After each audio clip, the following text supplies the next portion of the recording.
Indonesia merupakan negara yang kaya akan sumber daya alam baik flora maupun faunanya. Terbentang dari Sabang sampai Merauke dengan 2/3 wilayahnya adalah lautan.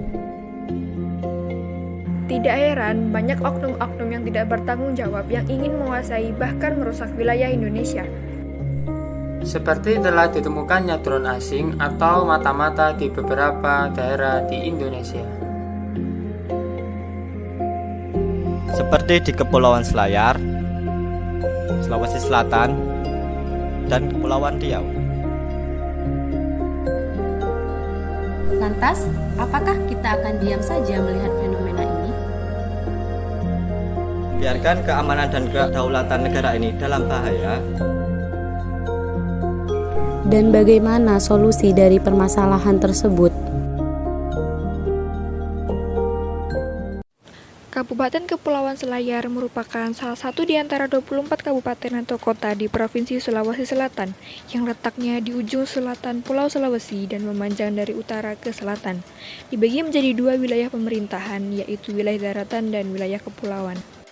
Kepulauan Selayar merupakan sebuah kepulauan di antara jalur alternatif perdagangan internasional yang menjadikan daerah ini secara geografis sangat strategis sebagai pusat perdagangan dan distribusi baik secara nasional untuk melayani daerah di kawasan Indonesia Timur maupun skala internasional guna melayani negara-negara di kawasan Asia seperti terlihat pada gambar peta berikut. Dengan adanya potensi besar yang dimiliki oleh Kabupaten Selayar, maka tidak heran ada beberapa oknum jahil yang mengganggu keamanan dan kedaulatan perairan Indonesia. Seperti pada akhir Desember tahun 2020, telah ditemukannya drone di bawah laut yang tidak diketahui berasal dari mana. Namun, dengan pertemuan ini dapat terlihat jelas bahwa keamanan dan kedaulatan perairan Indonesia tidak baik-baik saja. Dengan adanya permasalahan tersebut, tim kami memberikan sebuah inovasi dengan membuat kapal patroli pantai dengan ukuran panjang 11 meter dan lebar 3,34 meter dan tinggi 3,5 meter dengan syarat 0,94 meter. BPT ini adalah diagram alur dari sistem kerja pada kapal kami. Pertama-tama sistem kerja dari kapal kami dimulai dengan pengisian baterai melalui share power connection dari surface station. Kemudian energi listrik tersebut akan dialirkan menuju main switchboard atau MSB, yang mana energi listrik akan didistribusikan menuju komponen baterai.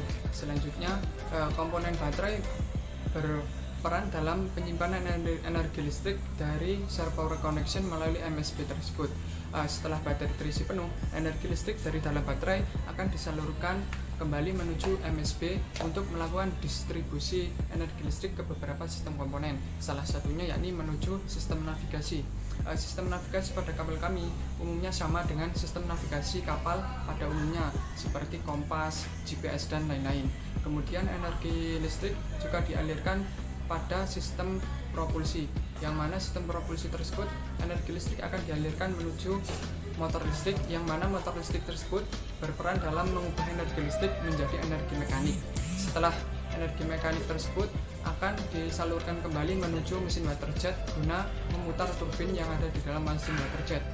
Putaran turbin dari dalam waterjet tersebut akan menyedot air dari dalam bawah kapal, kemudian akan menyemburkan air tersebut ke belakang kapal dengan sedemikian rupa sehingga kapal dapat berjalan. Kemudian listrik menuju sistem pertahanan.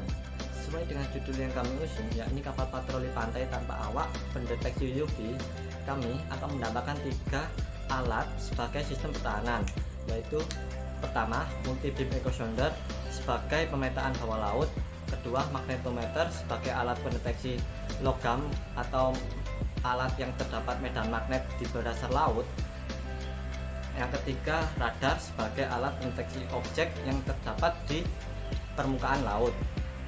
Ketiga alat tersebut bekerja bersama untuk mendeteksi suatu objek asing yang terdapat di jangkauan radius sistem pertahanan. Jika terdapat suatu objek terdeteksi di salah satu jangkauan alat kami, maka kedua alat yang lain akan secara otomatis meng-scan pada area tersebut. Ketika objek tersebut yang terdeteksi tidak berbahaya, maka jammer tidak akan aktif. Namun ketika terdeteksi berbahaya, maka secara otomatis jammer akan mengganggu sinyal pada objek tersebut. Kemudian akan dipanggilkan tim khusus untuk mengambil objek tersebut yang telah diganggu sinyalnya. Pengkategorian berbahaya atau tidak bisa dilihat dari data pemetaan bawah laut dari pantai tersebut.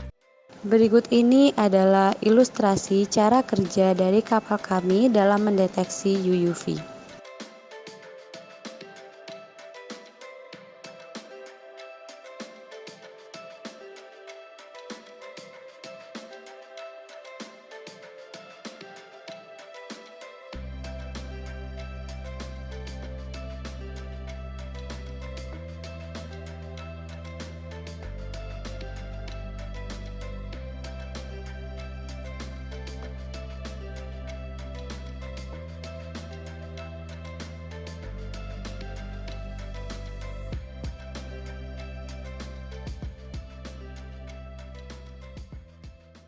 Dengan menggunakan material aluminium, kapal ini memiliki stabilitas yang baik sesuai dengan standar regulasi dari International Maritime Organization (HIC) Code 2000 Annex 8 dengan ketentuan-ketentuan sebagai berikut ini.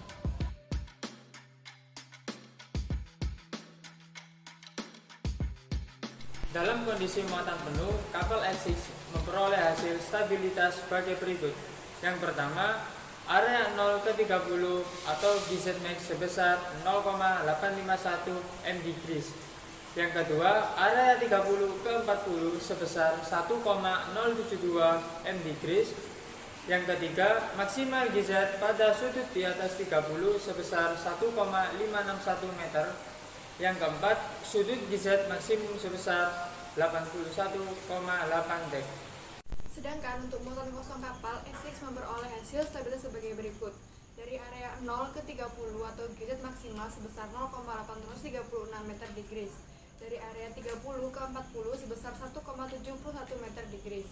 Untuk area maksimal GZ pada sudut di atas 30 sebesar 1,579 meter. Untuk sudut GZ maksimum sebesar 80 degrees.